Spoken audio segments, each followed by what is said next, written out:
അന്തസ് വേണോടാ, അന്തസ്.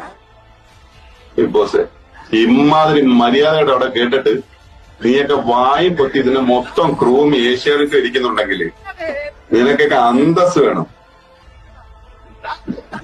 ഇത് പറയാനേ ആളുകൾക്ക് ഭയങ്കര പേടിയാണ്. ഏഷ്യാനെറ്റ്, ബിഗ് ബോസ്, പിന്നെ അയ്യോ അവരെയൊക്കെ പറഞ്ഞു കഴിഞ്ഞാൽ നമുക്ക് പിന്നെ വർക്ക് കിട്ടാതിരിക്കുവോ. എനിക്ക് അങ്ങനത്തെ ഒരു ഭയവുമില്ല. ഞാൻ ഈ പറഞ്ഞതിന്റെ പേരിൽ ഏഷ്യാനെറ്റ് എനിക്ക് വർക്ക് തരുന്നില്ല എന്നുണ്ടെങ്കിലുണ്ടല്ലോ എന്റെ ഒരു രോമം കൊഴിഞ്ഞു പോയ പോലെയുള്ളൂ.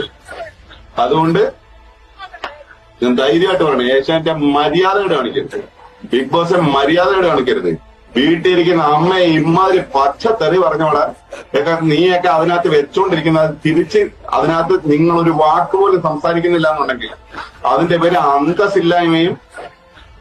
ഞാൻ എന്റെ ഒരു ഇതും കൂടെ ഞാൻ വേണ്ട ചുമ്മാ പിന്നെ ഇനിയിപ്പോ ഞാൻ